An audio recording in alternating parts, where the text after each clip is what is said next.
안녕하세요. 오늘은 제가 동물병원에 다녀온 얘기를 하려고 하는데 보통 동물병원은 아니고요. 바다에 사는 그 포유류 종류들만 전문으로 하는 그런 그 정부에서 운영하는 병원이 있더라고요. 그래서 가보았는데 이곳에 갔더니 아주 여러 마리의 그런 그 물개, 특별히 물개 종들이 많던데요. 물개들을 모아놓고서 이제 기르면서 병을 치료하더라고요. 이렇게 물개 새끼인데 특별히 그 코끼리 물범 새끼들이 많더라고요. 제가 이건 야생에서 찍은 것이고요. 이런 새끼들이 그 있다가 뭐 엄마가 죽는다든지 아니면 뭐 어떻게 어떤 이유로든 새끼가 버려진 경우 뭐 혼자 새끼가 살아남을 수가 없잖아요. 그러면 새끼가 거의 뭐그 영양실조에 걸려가지고 앙상하게 되는데 그때 신고를 받고 오면 이제 봉사하시는 분들이 가서 구조해서 이제 이 병원으로 데려오는 것 같더라고요. 그래서 참 어려운 가운데 있는 이런 동물들 데려다가 병원에서 건강을 회복시키는 건 좋은 것이더라고요. 갔더니 이렇게 여러 마리의 이제 주로 코끼리 물범들이 많던데 뭐 제가 소리가 나는데 아주 시끄럽고 여러 방을 이제 구획을 해가지고서 그 안에 뭐 조그만 가운데 보이신지 모르겠어요. 가운데쯤에 그 약간 물도 있고 뭐 큰 목욕탕 정도 사이즈 같은 물도 있고 그런 그 코끼리 물범 새끼들이 이렇게 모여 있더라고요. 여기서 보시면은 처음에 갔더니 저는 이렇게 물범 새끼들이 뭐 제법 통통해 보이는데 왜 영양실조에 걸린 애들 데려다가 했더니 야생에 있던 애들하고 비교하니까 참 이렇게 많이 살이 빠진 것들이라고요. 하여튼 건강 상태가 좋지 않은 애들 있는데 그래도 많이 회복이 되어서 어느 정도 이곳에 있는 아이들은 이제 건강이 회복된 아이들 같습니다. 힘이 없어서 누워 있는 아이들도 있고 하면 하여튼 많이 회복된 그런 그 물개 새끼들도 많아서 가면 뭐 아주 소리가 요란하더라고요. 우는 소리가 요란하고 그러기도 하고 이제 제가 갔을 때 마침 그 밥을 주는 시기였어요. 밥을 얘네들에게 이제 그 직접 먹질 못하기 때문에 아직 새끼여서 그런지 밥을 그 생선을 줄 것 같은데 그렇지 않고요. 생선을 갈더라고요. 그래서 언뜻 이제 유리창으로 사람들에게 와서 이제 교육용으로 보게도 해주는데 봤더니 유창 너머에서 아주 큰 고기를 이제 믹서에 많이 넣고서 가시더라고요. 그래서 아주 죽처럼 만들어서 한가득 그 들고 오시더라고요. 이렇게 카트에다가 뭐라 해야 되나 그 이동식 그런 선반 위에다 넣고서 이렇게 그 이러한 새끼 물개들이 있는 곳에 오는데 새끼들이 또 그걸 알고서 막 소리 지르며 울더라고요. 그래서 이러면 이제 아무래도 야생이니까 위험하니까요. 이렇게 한 마리 한 마리 밥을 주기 위해서 격리시키더라고요. 격리시키고 조심스럽게 이제 한 마리 한 마리 한 다음에 안에 뭐 이렇게 데모 진압대가 들고 있는 거 어떤 저 판이 이제 그 물개가 물 수도 있어서 아마 그걸로 이렇게 자신을 보호하는 것 같아요. 이렇게 한 다음에 그 새끼들을 이제 밥을 주려고 하고 있습니다. 지금 식사 시간이고요.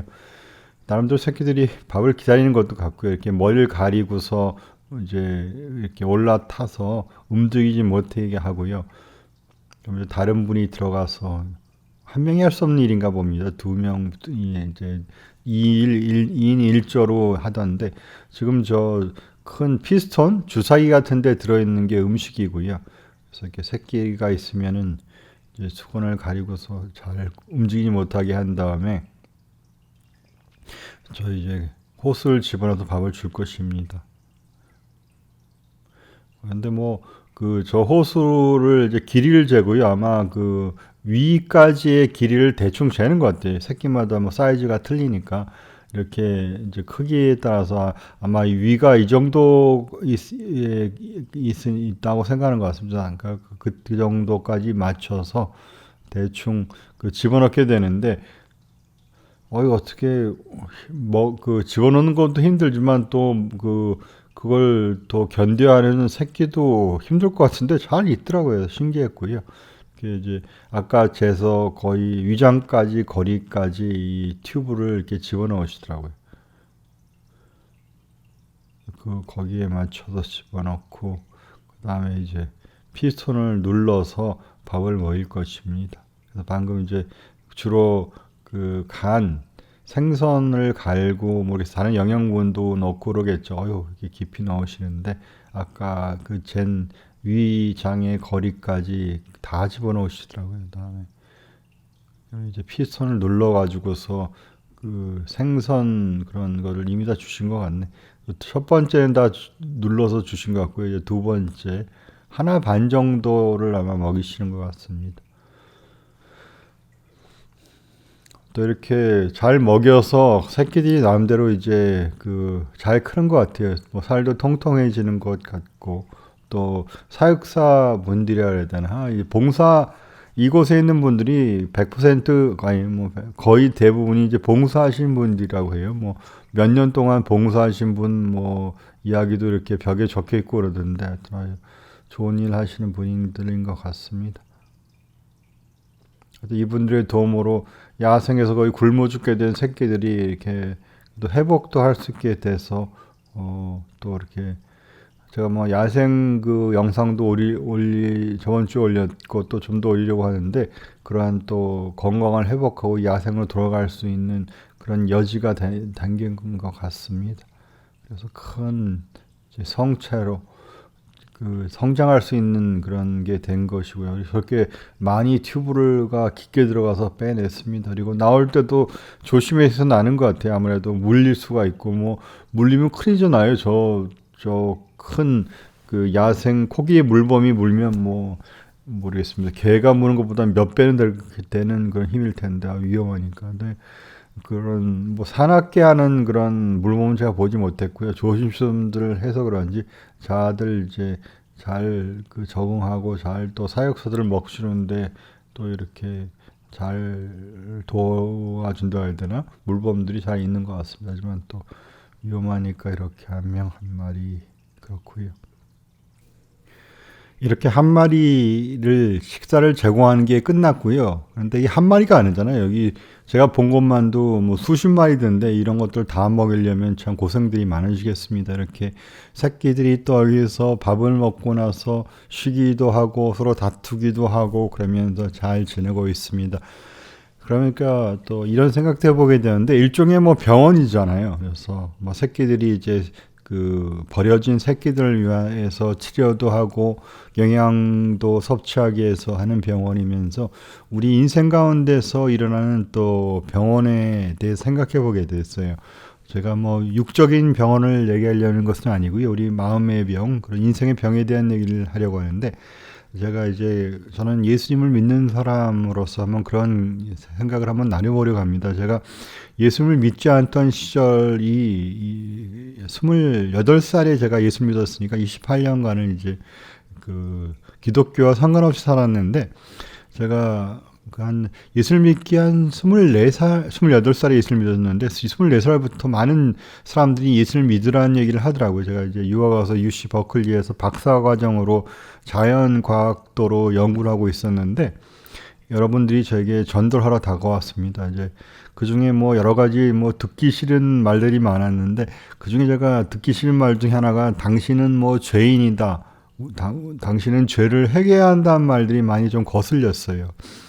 한국에서 제가 뭐 뉴스를 들으면서 몇 번 그 기독교인들에게 안 좋은 생각을 한 것이 있었는데 그 중에 하나가 이런 거였거든요. 그때 당시에 뭐 한 예를 들면 이제 칼기 사건이라고 김현희인가 어떤 그 예쁜 여자지만 그 북한에서 보낸 스파이죠. 이분이 그 공작원이 그 칼기를 이제 폭파시켜서 여러 명이 죽은 사건이 있었거든요. 근데 오늘 갑자기 신문지상에 보니까 모르겠습니다. 이 골빈 사람들이 그 여자분이 좀 예뻤다는 것 때문인데 뭐 남자들이 뭐 그 여자분에 대한 좋은 관심을 보는 이야기를 보면서 참 지금도 그런 기사가 뭐 나오는 것이 뭐 한국만 그런 것도 아니더라고요. 미국에도 뭐 연쇄살인마가 있었는데 그 연쇄살인마가 좀 잘생긴 연쇄살인마가 하나 있었다니 뭐 여자분들이 무슨 뭐 펜팔레트럼 보내는 분들이 있어가지고 제가 보면서 참 골빈 사람들이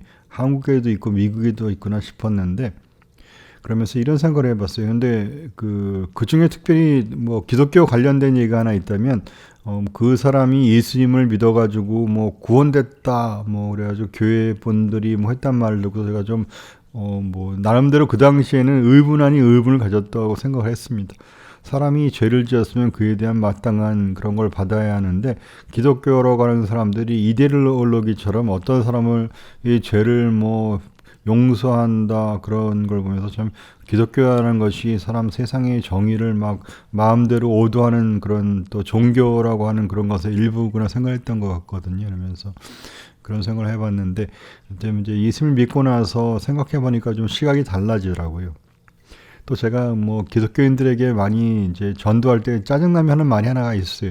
나는 기독교라고 하는 것 종교가 있나 본데 내가 만약 그 종교를 갖긴다면 나는 당신들처럼 믿지 않겠다는 말을 제가 함부로 했던 것이죠. 지금 후회되는 말이고요. 그런 속에 이런 게 담겨 있었죠. 기독교라는 종교라는 이름으로 사는 사람들의 삶들이 제가 그 당시에 살고 있던 사람들보다 낫지 않다는 자신감이 있었던 것 같아요. 제가 당시 평범한 자연과학도로서 저는 나름대로 세상에서 제가 돈을 많이 버는 그런 직업들을 갈 수도 있었거든요. 근데 그런 것 포기한단 말은 좀 어폐가 있는데 자연과학이라든지 자연에 있는 질을 위해 공부한다는 그런 어떤 깔려있는 자신감, 교만함이 있었거든요. 그래서 그런 제가 보기에는 공학하고 돈 버는 비즈니스 쪽으로 공부하는 기독교인들이 와가지고서 순수과학 하는 사람들한테 진리 그런 말 하니까 좀 제가 마음속으로만 판단한 말을 했던 것 같아요. 그리고 신문지상에서 기독교인들의 잘못은 예나 지금이나 또 드러나기도 하고요. 그런 것인데 제가 후회하는 말들 중에 하나고요. 그러면서 예수님을 믿고 나서 교회를 다니고 나서 이제 제가 가만히 생각을 해보니까 제 관점이 잘못됐던 것 같아요.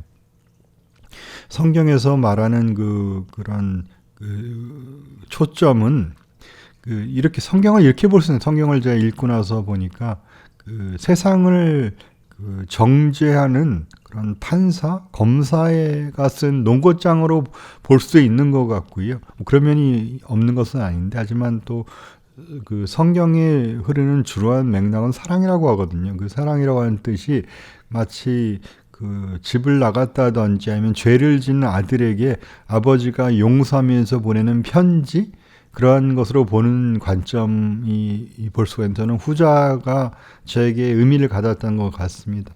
그리고 이제 제가 김현이라는 분을 탓해서 죄송한데, 그런 죄인의 입장을 제가 관찰자로 보니까 정죄할 수도 있고 그 사람이 잘했다 말했다 그럴 수도 있는 것 같아요. 제가 여담인데 이제 UC 버클리에서 유학을 하고 박사과정을 하면서 여러 사람들을 만나겠잖아요. 그런데 그 중에서 한국에서 매스컴을 타는 분들도 가끔 계신데 그 중에서 좋은 경우도 대부분이고, 그런데 가끔 이제 드물게 무리를 일으키는 분들이 있더라고요. 그럼 놀라는데 그분들하고 여기서 만나서 얘기한다든지 교제하는 경우도 있고, 그런데 그러면 그 당시에 멀쩡한 사람들이었거든요. 평범한 그냥 유학생들이었는데 어떻게 한국 가서 그런 정치 그런 쪽으로 되더니 너무 버리는 일들이 너무 깜짝 놀랄 일들을 버리시고 버리는 행동들이 너무 의외여서 놀라는데, 그러면서 참 사람이 어떤 그런 환경 가운데서 빠지면 어쩔 수 없는 것인가 보다 생각을 하게 되었고요. 저도 그런 사람 중에 하나라는 생각을 해보게 되었습니다. 제가 이제 세계 4대 성인에 들어갔다 맞다 하는 소크라테스라는 분이 계시잖아요. 제가 그분 책 읽어보니까 대단하시더라고요. 생각하는 깊이도 대단하시고 그러는데, 그분의 유명한 악초가 있잖아요. 또 세계 악초로 불리는 크산티페라는 분이 그 남편에게 대해서 물을 붓고 그랬던 것 같은데, 그런 생각을 하면 또 이런 말도 있는 것 같아요. 같이 살아보면 성인이라는 분이 있겠습니까? 어떤 결혼을 하고 옆에서 가까이 그 사람을 있다 보면 그 사람이 밖에서는 성인의 역할을 할 수 있지만 또 일반적인 삶과 관계 속에서 또 잘못된 속성들이 나오잖아요. 우리 인생이 다 그렇다는 생각을 해보고요. 우리가 돋보기로 혹은 현미경으로 볼 것도 없죠. 이렇게 자세히 들여다보면 우리 속에 선한 것이 별로 없는 것이 저희들이라는 생각을 해보았습니다.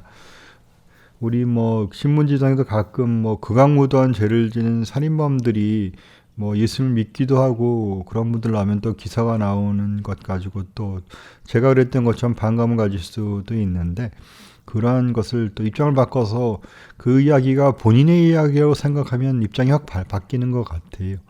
우리가 자격 없는 사람을 사면할 경우 화가 날 수 있잖아요. 그렇지만 내가 만약 그 사면을 받는 본인이라면 너무 감격스러운 일이잖아요.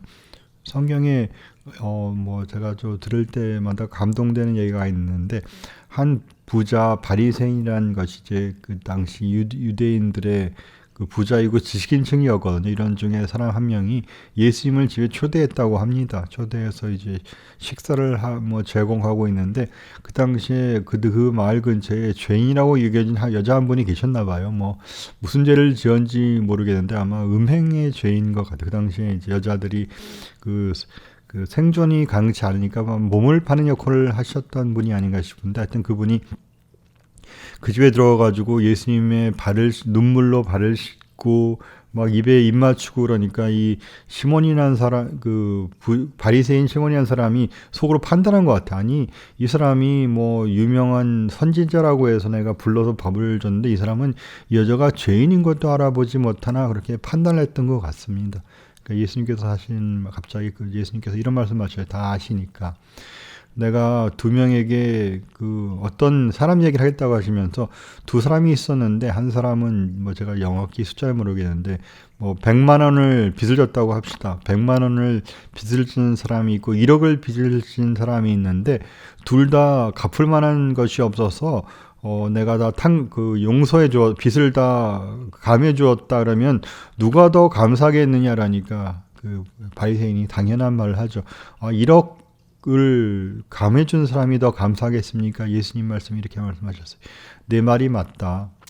너는 내가 너 집에 들어왔을 때 그 당시에 이제 발 씻을 물도 주지 않았다 그러시다고요. 그 당시에는 이제 손님이 오시면 발을 씻는 물을 내놓는 것이 그 당시에 관례인데 이 사람이 좀 예수님을 좀 무시한 것 같아요.